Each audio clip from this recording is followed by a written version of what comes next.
కేంద్రం సహకరించకపోతే డెవలప్మెంట్ లేదనుకుంటే ఇక ముఖ్యమంత్రులు ఎందుకు?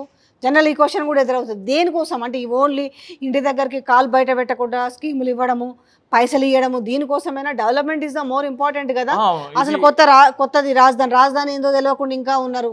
ఒకవైపు 3 ఒకవైపు 1 ఈ అసలు ఆంధ్రప్రదేశ్ రాజధాని ఏంది అని అంటే ఒక సిల్లీ అయిపోయింది, ఒక నవ్వులాట అయిపోయింది, ఒక కామెడీ అయిపోయింది. అది ప్రొజెక్ట్ చేసినట్ల ఆంధ్రప్రదేశ్ రాజధాని అంటే ఏదంటే జూన్ 4 తారీఖు వరకు, జూన్ 2 తారీఖు వరకు హైదరాబాద్ ఆంధ్రప్రదేశ్ రాజధాని కేంద్ర ప్రభుత్వ చట్టం ప్రకారము. దాన్ని వాడుకోలే.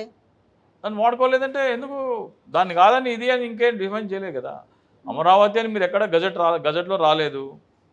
ఇక్కడ కేంద్ర ఇప్పుడు సుప్రీంకోర్టులో ఉంది. అది సుప్రీంకోర్టు ఎక్కడ రాజధాని అని చెప్తే అదే రాజధాని. జగన్మోహన్ రెడ్డి చేసేదేం లేదు, చంద్రబాబు నాయుడు చేసేదేం లేదు, మోడీ చేసేదేం లేదు. సుప్రీంకోర్టు తీర్పు ఎట్లా వస్తే అట్లనే రాజధాని డిసైడ్ అవుతుంది. సుప్రీంకోర్టు తీర్పు అంటే హైకోర్టు తీర్పు ప్రకారమే అదే వాదనలు కనుక చెప్పితే, హైకోర్టు ఆల్రెడీ ఇచ్చింది కదా. హైకోర్టు ఆల్రెడీ ఏకైక రాజధాని ఉండాలని ఇచ్చింది. అవును. ఆ వాదనలే సుప్రీంకోర్టులో చెప్తే సుప్రీంకోర్టు కూడా అదే చెప్తుంది. ఇక్కడ రాజధాని విషయంలో ఎస్కేప్ కావాలంటే కేంద్ర ప్రభుత్వము ఆ అమరావతి అనేది రాజధాని ఉండకూడదు అంటే అమరావతిలో 5 లక్షల కోట్ల అవినీతి జరిగింది అని చెప్పి ఆ చట్టమే అవినీతిమయమైన చట్టం కాబట్టి ఆ చట్టాన్ని రద్దు చేస్తున్నామని సుప్రీంకోర్టులో వాదన చెప్తే తప్ప, హైకోర్టులో చెప్పిన వాదనలు సుప్రీంకోర్టులో చెప్తే మళ్ళీ అదే తీర్పు వస్తుంది. ఇక్కడ అమరావతి విషయంలో మీకు రైతులు ఏమంటున్నారంటే, చంద్రబాబు నాయుడు కానీ రైతులు కానీ ఏమంటున్నారంటే, ఆంధ్రప్రదేశ్కి 5 లక్షల కోట్ల 2 నుంచి 5 లక్షల కోట్ల ఆదాయం తీసుకొస్తుందని చెప్తున్నారు. ప్లస్ రైతులతో ఒప్పందం చేసుకుందని చెప్తున్నారు. కోర్టులో పోయి అదే వాదన చెప్తారు.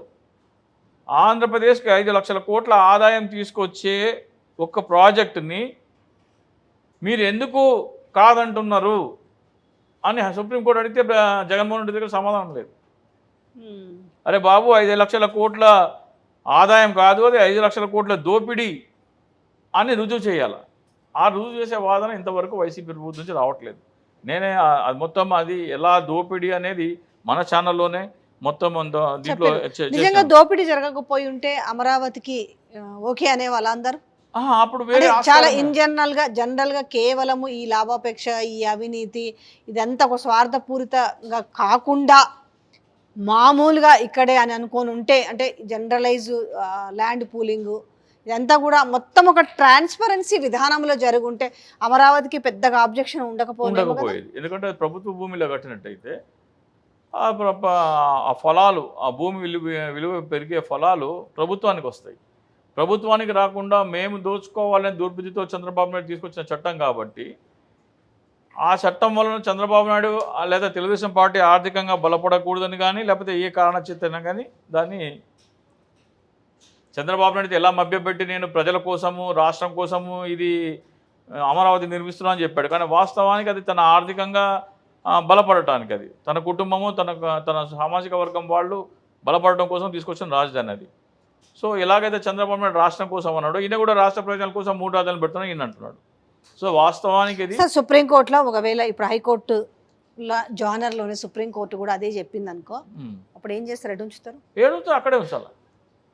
నేను చెప్పిన వాదన సుప్రీంకోర్టులో చెప్పకపోతే నేను ఛాలెంజ్ చేస్తున్నా, ఇది అమరావతి 5 లక్షల కోట్లు 2 నుంచి 5 లక్షల కోట్ల అవినీతి అని నేను చెప్పిన వాదన సుప్రీంకోర్టులో చెప్పకపోతే తెలుగుదేశం వాళ్ళు ఏం చెప్తారంటే, ఇది రైతులతో చేసుకున్న ఒప్పందం, ఇది మనం ఉల్లంఘించకూడదు, ప్లస్ ఖజానాకి 2 నుంచి 5 లక్షల కోట్ల ఆదాయం తీసుకొచ్చే ఒక ప్రాజెక్టు కాబట్టి ఆర్థికంగా రాష్ట్రానికి ఉపయోగము, ప్లస్ రైతులకు ఉపయోగము, అన్ని విధాలా దీనికి ప్లస్ ఉంది. కానీ ఆ జగన్మోహన్ రెడ్డి గారు తీసుకొచ్చిన 3 రాజధానుల ప్రకటన వల్ల రాష్ట్రానికి ఆదాయమే లేదు.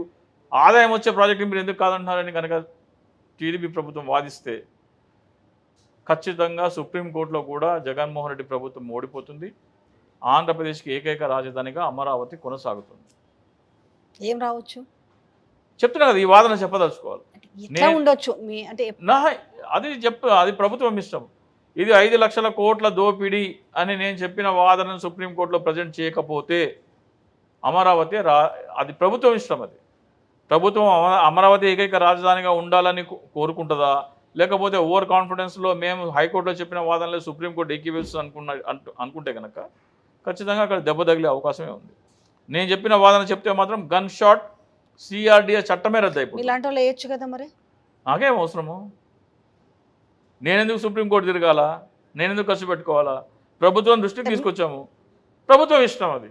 దాన్ని వాడుకోవాలా లేదా అనేది. Yeah, okay. సో సర్వేలన్నీ చూస్తుంటే కొంత ఎడ్జ్ వైఎస్ఆర్సీపీకి, మ్మ్. సరే వైఎస్ఆర్సీపీకి కనపడుతున్నాయి. ఉమ్. అంటే ఏంటి ఇవన్నీ నిజంగా పెయిడా, జనరల్గా వచ్చినాయా ఏంటి? ఒక ఆత్మసాక్షి సర్వే అని మన నాగన్న, కొంత నాగన్న నాగన సర్వే కూడా చెప్తున్నారు కదా. నాగన్న సర్వే కూడా ఎడ్జ్ మాత్రం చూపిస్తున్నాయి. కొన్నేమో చాలా హ్యూజ్ డిఫరెన్స్ కనిపిస్తుంది, కొన్నేమో ఆ, పెద్ద వేరియేషన్ కనిపిస్తలేదు. సరే ఓవరాల్గా అయితే వైసీపీకి ఎడ్జ్ కనపడుతుంది. ఇక్కడ సింపుల్ లాజిక్ అండి, పెద్ద దీంట్లో మనం పెద్ద బుర్ర ఉపయోగించిన పని లేదు. పోయిన ఎన్నికలలో 90 నుంచి 95 సీట్ల వరకు 20,000 పై మెజారిటీతో గెలిచిన సీట్లు ఉన్నాయి. మీకు ఎప్పుడు తారుమాయితే అంటే 5,000 లోపల సీట్లు ఉన్నాయి, తొందరగా పోతాయి. 10,000 లోపల సీట్లు ఉన్నప్పుడు కూడా పోతాయి. 15,000 ఉన్నా కూడా పోయే అవకాశం ఉంది. 20,000 నుంచి 50,000, 60,000, 70,000 మెజారిటీ ఉన్న సీట్లు ఎట్లా పోతాయి? సో మెజారిటీ సీట్స్ 20,000 పైన ఉన్న దాన్ని మెజారిటీ సీట్స్ మనం పెట్టుకున్నా కానీ ఆ సీట్లు అయితే ఎక్కడ పోవు కదా. నేను అందుకనే అంటున్నా, జగన్మోహన్ రెడ్డి తెలంగాణలో 93-98,000 మెజారిటీ వచ్చిన సీట్లు కూడా పోయినాయి. ఇక్కడ తెలంగాణలో వేరులేండి. ఇక్కడ తెలంగాణ చంద్రబాబు నాయుడు ప్రజలు నమ్మట్లేదు కదా. చంద్రబాబు నాయుడు ప్రజలు నమ్మట్లేదు. ఇక్కడ ఏం చెప్పిన కాంగ్రెస్ పార్టీకి ఉన్న ఇది ఏంటంటే, ఇక్కడ మేము తెలంగాణ ఇచ్చినాము అనేది ఒకటి ఉంది, ఆంధ్రప్రదేశ్లో మేము తెలంగాణ ఇచ్చినామంటే ఆ పార్టీ లేదు అసలు ఆంధ్రప్రదేశ్లో. సో ఇక్కడ చంద్రబాబు నాయుడుని ప్రజలు నమ్మట్లేదు. చంద్రబాబు నాయుడిని 2004లోనే ప్రజలు నమ్మడం మానేసినారు. 2004లో నమ్మలేదు, 2009లో నమ్మలేదు, 2014లో కూడా నమ్మలేదు.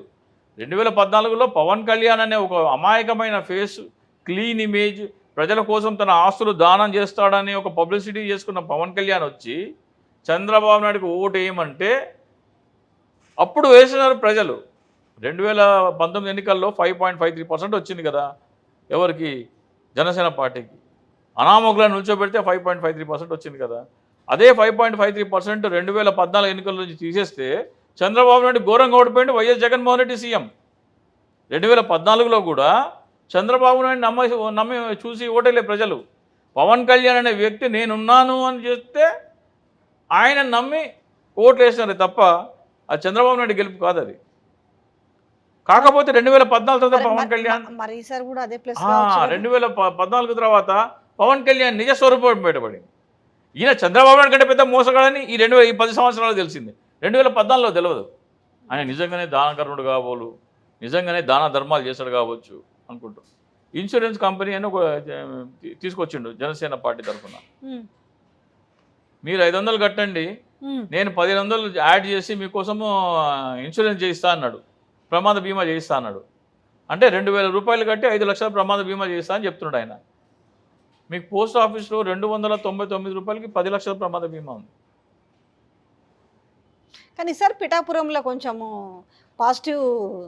పిఠాపురం విషయానికి వస్తే పిఠాపురంలో 2 రకాల అన్ని సర్వేలలో కూడా పవన్ కళ్యాణ్ గెలుస్తాడనే ఉంది. ఇక్కడ పిఠాపురంలో కాపులందరూ గెలిపిస్తామంటున్నారు, ప్రజలు గెలిపిస్తామంటలేదు. పిఠాపురంలో కాపులందరూ ఇది మెగా కుటుంబం నియోజకవర్గము, చిరంజీవి మెగా కుటుంబం నియోజకవర్గం అంటున్నారు. అంటే మా కాపుని గెలిపించుకుంటాం అంటున్నారు. ఇది మితిమీరి ఒక స్థాయికి చేరిన తర్వాత ఇది వైసీపీ వర్సెస్ జనసేన కాకుండా కాపు వర్సెస్ నాన్ కాపు ఎలక్షన్గా మారుతున్నది. ఇది కాపు వర్సెస్ నాన్ కాపు ఎలక్షన్గా మారిన రోజున పవన్ కళ్యాణ్ కూడా 30-40 వేలతో ఓడిపోయిన ఆశ్చర్యం లేదు. అక్కడ యువత, ఈ జన సైనికులు కార్ ర్యాలీలు చేస్తూ, బైక్ ర్యాలీలు చేస్తూ, సైలెన్సర్లు తీసేసి, విజిల్స్ వేసుకుంటా, హార్న్లు వేసుకుంటా చేసే వేషాలు, వెకిలి చేష్టలు ప్రజలకి జుగుప్సు కలిగిస్తున్నాయి, అసహ్యం ఏవగింపు కలుగుతోంది. ఇది కనుక కంటిన్యూ అయితే, ఇది కాపు వర్సెస్ నాన్ కాపు అయితే, జనసేన వర్సెస్ వైసీపీ అయితే పవన్ కళ్యాణ్ గెలవచ్చు. కానీ ఎప్పుడైతే ప్రజలలో ఇది కాపు వర్సెస్ నాన్ కాపు ఫీలింగ్ వచ్చిందంటే పాలకొల్లు రిపీట్ అవుతుంది. Pithapuram is Palakollu number 2. కొంచెం పాస్ట్గానే పిఠాపురము చంద్రబాబు నాయుడు గెలుస్తున్నాడు. ఆయన కాన్స్టిట్యున్సీలో ఆయన గెలుస్తున్నాడు. ఇక్కడ కుప్పం కూడా 50-50 లేదండి, చంద్రబాబు నాయుడు గెలుస్తున్నాడు, పవన్ కళ్యాణ్ గెలుస్తున్నాడట. దాని తర్వాత హిందూపూర్ నారా లోకేష్ లేదు సర్వే. హిందూపూర్ నామినేషన్ తీసుకోరు, హిందూపూర్ నామినేషన్ రిజెక్ట్ చేస్తారండి. ఎవరిది? మన నందమూరి బాలకృష్ణది. ఎందుకు? ఆయన మెంటల్ సర్టిఫికేట్ ఉంది, ఆయనకి మానసిక రోగి అని సర్టిఫికేట్ ఉంది. కానీ మరి పోయినసారి ఎట్లా చేసి అది పోయినసారి ఎవరు ఎలక్షన్ కమిషన్ దృష్టికి తీసుకురాలేదు. ఈ రోజున మీరు నామినేషన్ చేసేటప్పుడు ఎన్నికల అధికారి అడగాల, బాబు నీకు ఫలానా మా ఇంట్లో కాల్పులు జరిగినాయి. క్లియరెన్స్ తెచ్చుకున్నట్టున్నాడు. ఇప్పుడు ఎందుకు తెచ్చుకున్నాడు? 2019 ఎందుకు పెట్టలే? అది వేరే. ఇప్పుడు ఎన్నికల కోసం పోటీ తెచ్చుకున్నావా? చేయడం అనుకుంటున్నారా? ఇప్పుడు నామినేషన్ అయింది, ఓకే కాదంటారా? అది ఎప్పటి నుంచి నువ్వు మెంటల్ పేషెంట్ అని ఒప్పుకున్నావు. ఇంట్లో కాల్పు ఎప్పుడు అప్పుడు జరిగింది, అవునండి. దాని తర్వాత క్లియరెన్స్ వచ్చి ఉంటది కదా. 2019 చూపెట్టాలి కదా. అది 2014 ఎందుకు అప్పుడు చూపెట్టలేదు? వాళ్ళు అడగలే కదా. 2019 ఎందుకు వాళ్ళు చూపెట్టలేదు? అప్పుడు అడగలేదు కాబట్టి చూపించలేదు, ఇప్పుడు చూపిస్తాడు. ఇప్పుడు అడుగుతారు, అడిగితే తీసుకొస్తా చూద్దాం. అప్పుడు కానీ అట్లనే సరే ఒక సర్టిఫికేట్ తీసుకొచ్చి చూపించాలనేది అయితే ఉండాలి కదా బాధ్యత. మనం అడిగితే దానికి సమాధానం చెప్తుంటే లెక్క కదా. ఏ మిస్టర్ నీ మెంటల్ సర్టిఫికేట్ సంగతి ఏంటి అని మనం అడుగుతుంటే ఎస్ సార్ నేను ఫిట్ సార్ అని చెప్పాలి కదా. చెప్పండి. అట్లా పోతే ఎర్రగడ్డ కోతిస్తారు, ఏముంది అట్లా ఎర్రగడ్డ కోతిస్తారు. పోషిస్తారా? 2014 ఫిట్టా కాదా అడుగుతారు.